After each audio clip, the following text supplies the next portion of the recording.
उन लोगों को तकलीफ हुई और उन्होंने आकर के एक गलत ढंग का एक आरोप लगाया। कोई इसमें अपराध नहीं हुआ है। ये बाबा साहब ने हमें आजादी दी है, सुरक्षा के लिए भीम आर्मी आई है। कि पिछले बार ये कहा गया था इस घर को तोड़ दो और यहाँ पे शौचालय बना दिया जाए। आपकी मानसिकता में थोड़ा सा तो एक बदलाव आना चाहिए। सोच समझ के बोलिए। तो भाई आप किसी अन्य धार्मिक स्थल को तोड़ करके शौचालय बनाने वाली बात क्यों करते हो? पुनरावृत्ति दोबारा मत करिए। इस देश को बाबा साहब के संविधान से चलने दीजिए। विवाद की स्थिति तो तब बनेगी जब हम असंवैधानिक कार्य करेंगे। तो आप लोगों को पुलिस पर भरोसा नहीं था? भरोसा था, तभी तो हम उनसे निवेदन किए कि आप हमारी सुरक्षा के लिए आइए। अननेसेसरी इस बात को गलत तूल मत दीजिए। धर्मांतरण, मान लीजिए कि अभी बजरंग दल या कोई भी ऐसा संगठन फिर से विरोध के लिए आता है तो भीम आर्मी किस हद तक जा सकता है? संविधान हमको और भी अधिकार दिया है सेल्फ डिफेंस का।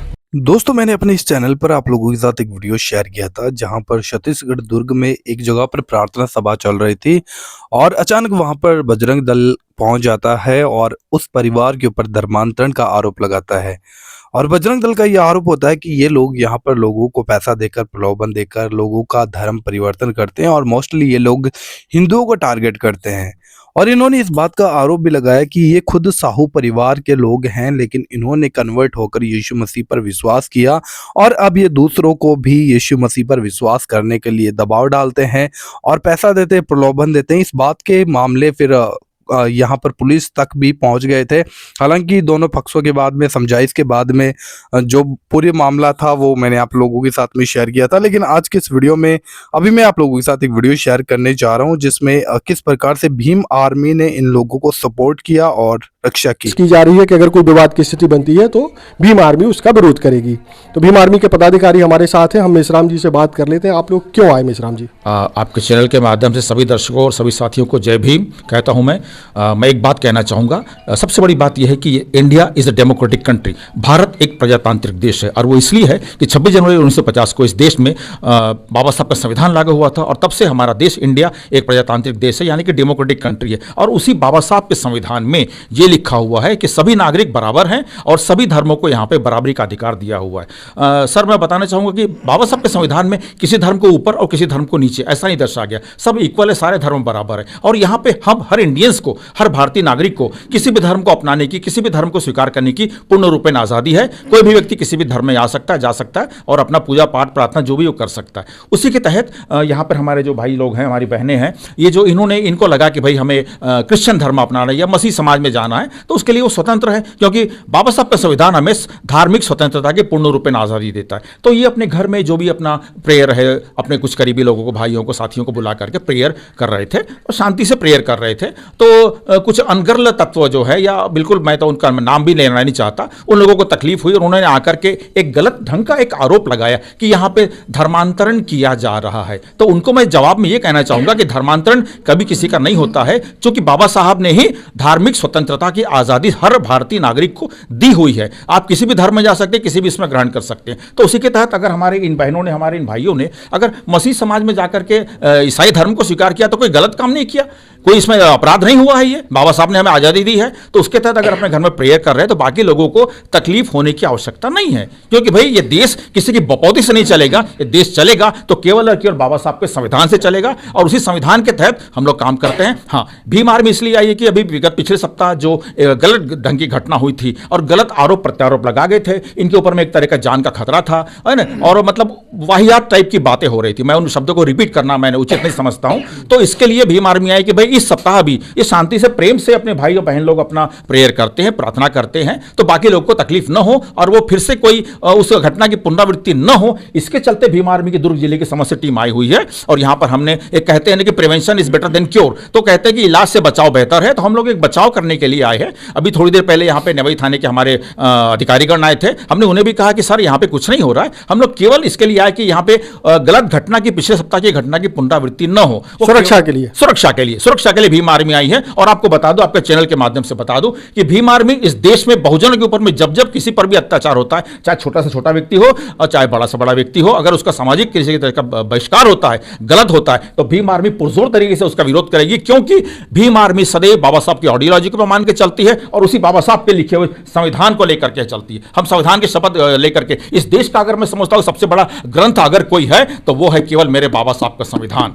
क्योंकि यही हम नागरिकों को, एवरी इंडियन इंडियंस को आजादी देता है, चाहे वो व्यक्तिगत आजादी हो, चाहे धार्मिक आजादी हो, आर्थिक आजादी हो, हर तरह की आजादी इसी भारत के संविधान ने हम हर इंडियंस को दी है, हर भारतीय को दी है। अगर मान लीजिए कि अभी कोई बजरंग दल के इस कार्यकर्ता आ जाते हैं तो आप लोगों का रिएक्शन क्या रहेगा? सर, हम बाबा साहब के संविधान के तहत बात करते हैं तो बाबा साहब के संवैधानिक दायरे में रहकर के काम भी करते हैं। अगर बजरंग दल के आकर के हमारे ऊपर में गलत तरीके का आरोप प्रत्यारोप लगाते हैं तब उन्हें बताएंगे कि आप पहले जाकर के सारे ग्रंथ को पढ़ लिए होंगे, अच्छी बात है, लेकिन एक बार बाबा साहब के संविधान को पढ़ लीजिए ताकि आपको आपका अधिकार और इस देश में क्या चलेगा, कैसे चलेगा, ये देश डेमोक्रेटिक कंट्री क्यों है, कैसे उसमें दी गई है, उसमें पता चलेगा कि भाई इस देश में प्रत्येक नागरिक को धार्मिक आजादी मिली हुई है। तात्पर्य आप किसी भी धर्म को स्वीकार कर सकते हैं, किसी भी धर्म में जा सकते हैं, अपने घर में पूजा प्रार्थना प्रेयर कर सकते हैं। भाई मैं आरोप नहीं लगा रहा हूं, लेकिन मैंने देखा कि पिछले बार ये कहा गया था इस घर को तोड़ दो और यहां पे शौचालय बना दिया जाए। तो यार किसी भी इस देश के नागरिक का घर को तोड़ करके आप शौचालय बनाएंगे, आपकी मानसिकता में थोड़ा सा तो एक बदलाव आना चाहिए। सोच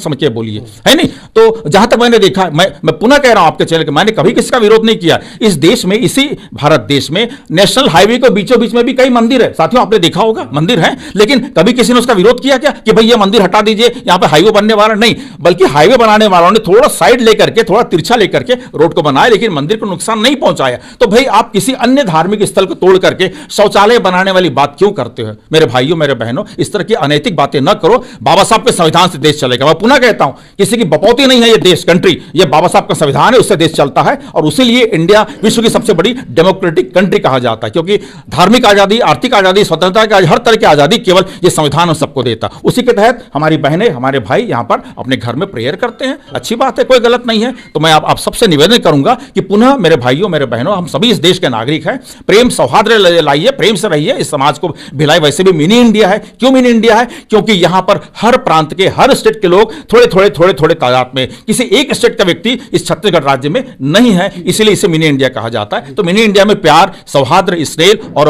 भावनापूर्ण वातावरण, प्रेम का वातावरण बना रहे, यह मैं आप सभी से, सभी दर्शकों से, आपके चैनल के माध्यम से निवेदन करूंगा कि कृपया इस प्रकार की गलत घटनाओं की पुनरावृत्ति दोबारा मत करिए। इस देश को बाबा साहब के संविधान से चलने दीजिए। और भी साथी हैं भीम आर्मी के, और ये बताइए कि अब कोई ऐसी विवाद की स्थिति नहीं बन जाएगी जब आप लोग भी ऐसे खड़े हो जाओगे?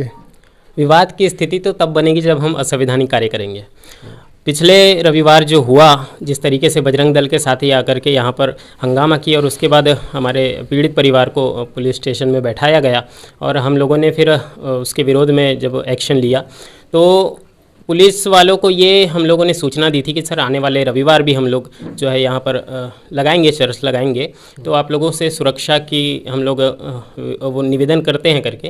तो पुलिस वाले को ये संज्ञान में लेना था और यहाँ सुरक्षा की दृष्टि से उनको अपने साथी भेजना था। चूँकि उन लोगों ने ये नहीं भेजा तो पीड़ित परिवार ने हम लोगों से संरक्षण की अपील की, इसलिए हम लोग आज यहाँ पर भीम आर्मी के इतने सारे कार्यकर्ता, लगभग 100 की संख्या में यहाँ पर उपस्थित हुए। अच्छा, पीड़ित परिवार भी बताया जो जा रहा है, वो भी हमारे साथ है। क्या नाम है आपका मैडम? मालती साहू। मालती साहू। और ये आपके पति हैं? जी, मैं मनोज कुमार साहू। मनोज कुमार साहू। तो आप लोगों को पुलिस पर भरोसा नहीं था? भरोसा था, तभी तो हम उनसे निवेदन किए कि आप हमारी सुरक्षा के लिए आइए, लेकिन उन्होंने कहा तो नहीं आएंगे बोले, तो फिर हमको भीम आर्मी को बुलाना पड़ा। अभी आप लोगों ने इस पूरी वीडियो को सुन लिया, जहां पर किस प्रकार से भीम आर्मी के जो पदाधिकारी थे उन्होंने इस बात को बोला और काफी बातें उन्होंने बताई कि हमारा जो देश है वो संविधान के अनुसार चलने वाला देश है।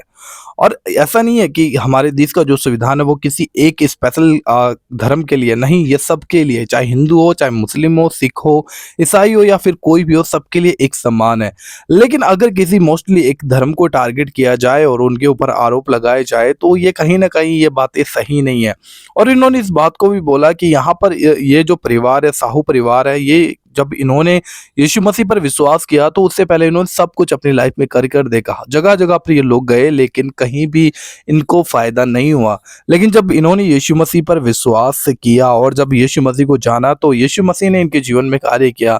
और ये सिंपल सी बात है कि किसी कोई व्यक्ति या फिर कुछ भी चीज से हमारी लाइफ में लाभ होता है तो इंसान क्या करता है, वो हमेशा वहीं पर ही रहने का प्रयास करता है, क्योंकि हर इंसान चाहता है अपनी लाइफ में खुशी, आनंद, उत्साह सब कोई चाहता है।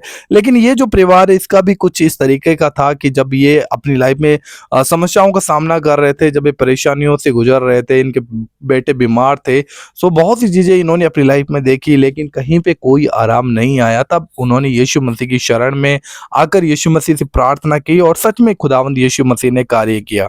तो इसके बाद में ये लोग यीशु मसीह पर विश्वास करने लगे और लोगों को भी प्रभु यीशु मसीह के बारे में बताने लगे। तो अभी जो प्रार्थना सभा यहाँ पर दुर्ग के अंदर चल रही थी, वहाँ पर किस प्रकार से जब बजरंग दल के जो लोग थे इन लोगों के ऊपर आरोप लगा रहे थे कि ये लोग तो पहले खुद भी कन्वर्ट हो गए और इसके बाद में लोगों को भी कन्वर्ट कर रहे हैं। तो इस बात का सपोर्ट करते हुए यहाँ पर जो भीम आर्मी उन्होंने इस परिवार को प्रोटेक्ट किया और अब की बार जो संडे प्रार्थना थी इसके लिए यहाँ पर भीम आर्मी आई हुई थी और इनकी प्रार्थनाओं में कोई भी डिस्टर्बेंस ना हो और कोई किसी प्रकार का कोई विरोध ना हो, इसलिए इन लोगों को प्रोटेक्ट किया गया, जो कि आप लोगों ने ऑलरेडी इस वीडियो के अंदर आप लोगों ने सुन लिया। हालांकि दोस्तों आप इस वीडियो के बारे में क्या सोचते हैं हमें जरूर इस वीडियो के कॉमेंट बॉक्स में बताइए। और आप जानते हैं इस बात को कि हमारे जो देश का संविधान है वो किसी एक के लिए नहीं, सबके लिए एक समान है। और हाँ, अगर कोई सच में संविधान के विरुद्ध में काम करता है तो ऐसे लोगों के ऊपर कार्यवाही भी होनी चाहिए, क्योंकि ये बिल्कुल भी सही नहीं है। तो हम मिलते हैं किसी और वीडियो में। चैनल पर पहली बार आए हो चैनल को जरूर सब्सक्राइब कीजिएगा और बता देना चाहता हूँ कि ये वीडियो बनाने का मकसद किसी को भी टारगेट करना नहीं है, सच्चाई आप लोगों के सामने रखना है।